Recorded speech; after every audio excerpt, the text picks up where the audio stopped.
Hello दोस्तों, कैसे आप लोग। तो आज मैं फिजिकल केमिस्ट्री एनालिसिस टीआरई 1.0 के कुछ इम्पोर्टेंट क्वेश्चंस लेके आया हूं और हम देखते हैं कि इसमें प्रीवियस ईयर्स इस एग्ज़ाम में कैसे क्वेश्चन पूछे गए हैं और हमें कैसे स्ट्रेटेजी बनानी है, कैसे माइंड मेकअप करना है और कैसे एनसीईआरटी को फॉलो करना है। तो लेट्स स्टार्ट क्वेश्चन नंबर 56। इसमें क्वेश्चन में पूछा गया विच of the following molecule has zero dipole movement. Zero dipole movement किस मॉलिक्यूल का होता है। तो हम देखते हैं इस क्वेश्चन को। ये देखिए, which of the following molecule has zero dipole movement. इन चार ऑप्शन है, चार ऑप्शन में से पूछा गया किसका जीरो डायपोल मूवमेंट होता है। ठीक है, पांच ऑप्शन है, पांच में से आपको आंसर देना है। ठीक, तो हम इस क्वेश्चन को देखने से पहले हम ये देखते हैं कि एनसीईआरटी में से कहाँ पर से क्वेश्चन पूछे गए। ठीक है, ये क्वेश्चन पूछे गए टेबल 4.5। ये देखिए यहाँ पर टेबल 4.5। ठीक है, table 4.5 dipole movements of selected molecules. Selected molecules का डायपोल मूवमेंट्स का कुछ चार्ट दिया गया है, जैसे मॉलिक्यूल AB2 AB3 AB4। उसमें से एग्जाम्पल में से क्वेश्चन पूछा गया है कि किस मॉलिक्यूल का डायपोल मूवमेंट क्या होता है। जैसे CO2 का डायपोल मूवमेंट यहाँ पर जीरो दिया गया है और इसका ज्योमेट्री हम देखें तो यहाँ पर लीनियर ज्योमेट्री है। तो इससे ये समझ में आया कि जो CO2 मॉलिक्यूल है, ठीक है, इसका डायपोल मूवमेंट क्या होता है, जीरो होता है और ज्योमेट्री क्या होती है, लीनियर होती है। तो हमें क्या करना है, एनसीईआरटी के जो चार्ट है, मैंने पहले ही आपको डिस्कस किया है कि जो एनसीईआरटी के टेबल का जो चार्ट है उसको हमें बाय हार्ट अच्छे से समझते हुए पढ़ना है। और एक्सेप्शन, जैसे यहाँ पर CO2 पूछ लिया, अगली बार BF3 पूछ लेगा। ठीक है, BF3 पूछ लेगा, BF3 में से आपको पूछेगा कि इसमें से किसका डायपोल मूवमेंट जीरो होता है। ठीक है, तो अगर मान लिया कि CO2 BF3 H2 पूछ लिया और अगला क्वेश्चन उसमें ऑप्शन में डाल दिया NF3, तो इनमें से किसका डायपोल मूवमेंट होता है। ठीक है, होता है पूछ दिया तो किसका होता है, NF3 का होता है। तो इस टाइप से क्वेश्चन घूम सकते हैं। तो आपको यही समझना है, एग्जाम्पल को बाय हार्ट समझते हुए याद करना है और उनकी ज्योमेट्री। तो आपका ये क्वेश्चन हो जाएंगे और अच्छे से क्लियर हो जाएंगे। ठीक है, तो आपको अब हम क्या करेंगे, आपको समझाने की कोशिश करते हैं कि डायपोल मूवमेंट हमने यहाँ पर स्टेप बाय स्टेप यहाँ पर एनालिसिस किया है। ठीक है, ये क्या होता है, ऑप्शन भी हमने यहाँ पर क्लियर करने की कोशिश करी है कि बाकी ऑप्शन क्यों नहीं है इसके। ठीक है, इसका आंसर आपका CO2 क्यों है, ये भी हमने समझाया है यहाँ पर इस डायग्राम के थ्रू। हमने बताया है, देखो H2O वाटर का बैंड शेप स्ट्रक्चर होता है, यहाँ पर बैंड शेप हमने स्ट्रक्चर भी दिखा रखा है। ठीक है, तो हमने हर एक चीज़ को डिस्कस किया है। यहाँ पर CO2 जो कार्बन डाइऑक्साइड है, यहाँ पर हमने दिखाया इसका लीनियर ज्योमेट्री होती है। डायपोल और एरोज जो होते हैं इक्वल और अपोजिट होते हैं।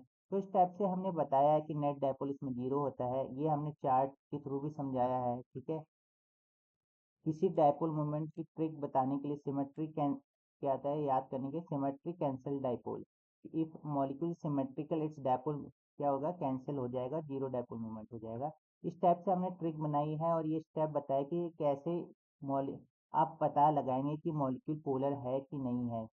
ठीक है, इस टाइप से हमने कॉन्सेप्ट बताया है, ये रियल लाइफ एग्जांपल भी दिए हैं।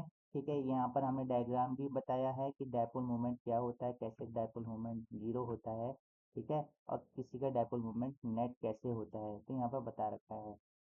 ठीक है, अगला क्वेश्चन देखते हैं, क्वेश्चन नंबर 57। क्वेश्चन नंबर 57, ठीक है, ये है how many pi bonds are present in S. ठीक है, ये मॉलिक्यूल में कितने पाई बॉन्ड प्रेजेंट हैं, ये क्वेश्चन पूछा गया है। ये क्वेश्चन जो है हमारे एनसीईआरटी के कहाँ पर से पूछा गया है, ये समझने की कोशिश करते हैं। ठीक है,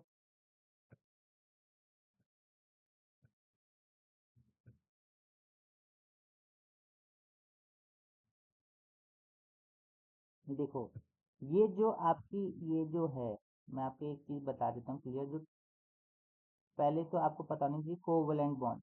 कोवलेंट बॉन्ड दो टाइप के होते हैं। ठीक है, ये जो types of overlapping and nature of covalent bond है, सिग्मा और पाई बॉन्ड क्या होते हैं, यहाँ पर ये समझाया है।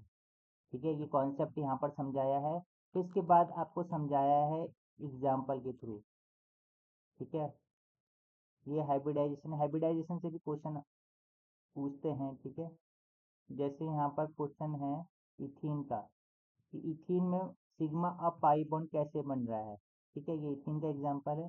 ठीक है, और फिर आता है कॉन्सेप्ट इथाइन का, कि इथाइन में कैसे बन रहा है। ये देखिए यहाँ पर इथाइन का स्ट्रक्चर दे रखा है। तो कुल मिला के कहने का मतलब है पाई और सिग्मा बॉन्ड जब आपको किसी स्ट्रक्चर में पता लग जाएंगे तो आपको क्वेश्चन समझ में आएगा कि ये क्वेश्चन कहाँ से पूछा गया है, हमें कैसे समझना है। ये विद स्ट्रक्चर डायग्राम आपको यहाँ पर समझाया गया, कॉन्सेप्ट दिया है, क्वेश्चन आपको कुछ भी पूछ सकता है। तो मैं आपको यही बताना चाह रहा हूँ कॉन्सेप्ट कहाँ से दिया गया है, हमें कहाँ से क्वेश्चन करने हैं। ठीक है, तो ये स्टेप बाय स्टेप हमने एनालिसिस किया है। ठीक है, एल्काइन, ठीक है, क्या होता है ट्रिपल बॉन्ड होता है, एल्कीन में क्या होता है डबल बॉन्ड होता है, CH3 में सिंगल ओनली सिग्मा बॉन्ड होता है। टाइप ऑफ बॉन्ड्स हमने यहाँ पर डिस्कस किए हैं, यहाँ पर ट्रिक भी बताई है। ठीक है, यहाँ पर ट्रिक बताई है कि टाइप क्या होता है। ठीक है,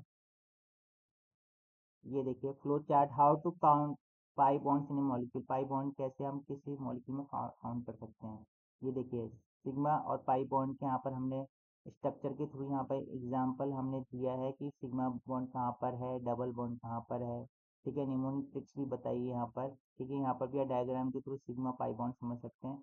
एक्चुअली जो पाई बॉन्ड होते हैं साइड वाइज ओवरलैप करते हैं और sigma bond head to head overlap करते हैं ऐसे।